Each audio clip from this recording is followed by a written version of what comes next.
पंडित धीरेन्द्र शास्त्री और राम भद्राचार्य पर दामोदर यादव ने निशाना साधा। ग्वालियर में आजाद समाज पार्टी के नेता दामोदर यादव ने बागेश्वर धाम के पीठाधीश्वर पंडित धीरेन्द्र कृष्ण शास्त्री और जगत गुरु राम भद्राचार्य पर एक बार फिर निशाना साधा। उन्होंने धीरेन्द्र कृष्ण शास्त्री द्वारा सिपरी की कथा में मुस्लिम महिलाओं पर अभद्र टिप्पणी किए जाने को लेकर FIR दर्ज करने की मांग की। यादव ने यह भी बताया कि 6 दिसंबर को दतिया जिले में संविधान बचाओ महारैली आयोजित की जाएगी, जिसमें भीम आर्मी चीफ चंद्रशेखर आजाद शामिल होंगे। दामोदर यादव ने आरोप लगाया कि धीरेन्द्र कृष्ण शास्त्री अपनी कथाओं में देश की महिलाओं पर विवादित टिप्पणियां कर रहे हैं। उन्होंने शास्त्री के कथित बयानों का जिक्र किया, जैसे मुस्लिम महिलाएं 30 बच्चे पैदा करती हैं और महिला की मांग खाली है तो समझ लो प्लॉट खाली है। यादव ने सवाल उठाया कि इस तरह की शब्दावली का प्रयोग कोई संत कैसे कर सकता है। वहीं जगत गुरु राम भद्राचार्य पर टिप्पणी करते हुए दामोदर यादव ने उन्हें अकल का अंधा बताया।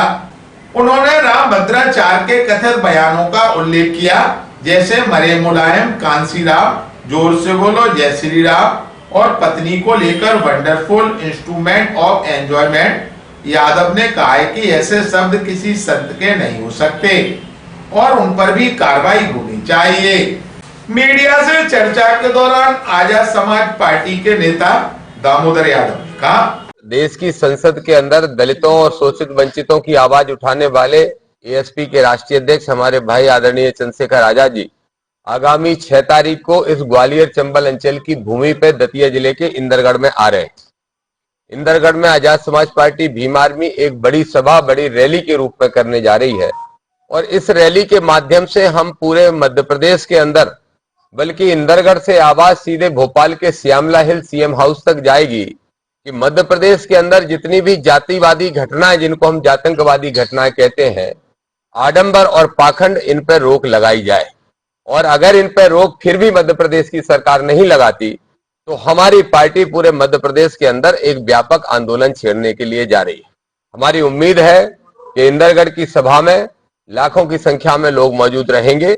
ना सिर्फ ग्वालियर चंबल, ना सिर्फ बुंदेलखंड, बल्कि पूरे मध्य प्रदेश के कार्यकर्ता वहां पहुंचने वाले हैं और उत्तर प्रदेश के भी बहुत संख्या में लोग साथी आने वाले हैं।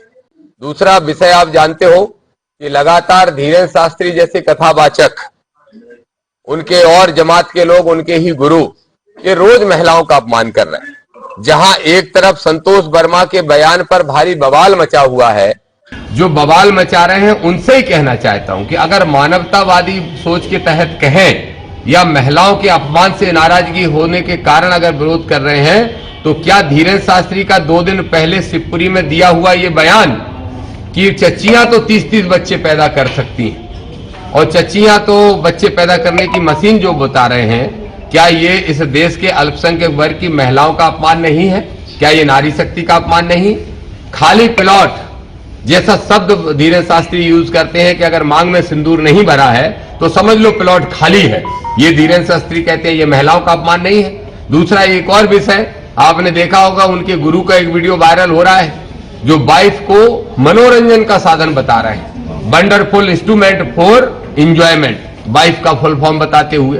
क्या ऐसे लोग महिलाओं का, इस देश की नारी शक्ति का, क्या इस देश की महिलाओं का अपमान नहीं कर रहे हैं? तो अगर धीरेन्द्र शास्त्री और राम भद्राचार्य महिलाओं का अपमान करते हैं तो तब मानवतावादी लोग हो, चाहे सामाजिकवादी लोग हो, चाहे कोई भी संगठन हो, चुप होकर बैठते हैं। और जब संतोष वर्मा ने एक बयान दे दिया जिसमें उनने माफी मांग ली, खेद व्यक्त कर दिया, उसके बाद भी आरोप प्रत्यारोपों का दौर चल रहा है। मैं बिल्कुल ये बात ठीक नहीं मानता कि कोई भी किसी भी धर्म की, जाति की महिला का अपमान करे। मैं सिर्फ ये कह रहा हूं कि अगर संतोष वर्मा ने अपमान किया तो अपमान धीरेन्द्र शास्त्री तो रोज कर रहे हैं। धीरेन्द्र शास्त्री पर कार्रवाई कौन करेगा? एक गैर संवैधानिक यात्रा लेके निकले, 3 राज्यों की सरकार है, मुख्यमंत्री उनके चरण चुंबन कर रहे हैं। शर्म नहीं आती इन सरकारों को? शर्म नहीं आती इन संविधानवादी पदों पर बैठे, संविधान की शपथ लेके पदों पर बैठे मुख्यमंत्री और मंत्रियों को? जब भारत के संविधान की प्रस्तावना में ही लिखा है कि ये देश पंथ निरपेक्ष रहेगा, तो फिर कैसे ये संवैधानिक पदों पर बैठे हुए लोग जा सकते हैं? और मैं आज ऐलान कर रहा हूं, मोहन यादव हो, चाहे रेखा गुप्ता हो, चाहे वहां के मुख्यमंत्री सैनी हो, अगर अगली यात्रा की जो घोषणा की है धीरेन्द्र शास्त्री ने कहा पहले, जब मैंने आरोप लगाया तो मुझे गालियां देने लगे, मैंने राष्ट्रपति को चिट्ठी लिखी तो ठटरी बांधने की धमकी देने लगे। तब फिर मैंने तय किया कि अब इनकी यात्रा जब भी होगी, इस बार तो हम कोर्ट में लेट पहुंचे, हमारी गलती थी, लेकिन अगले चरण की जो घोषणा उनके गुरु ने की है, जिनको मैं अकल का अंधा मानता हूं, आंखें किसी की भी खराब हो सकती है, हाथ पैर किसी के भी खराब हो सकते हैं, ये प्रकृति का निर्णय है, लेकिन उनकी बयानों से लगता है कि उनके अंदर अकल नहीं है और वो कोई जगत गुरु नहीं है। उनने कह दिया कि अब अगला चरण हम करेंगे दिल्ली से श्रीनगर तक।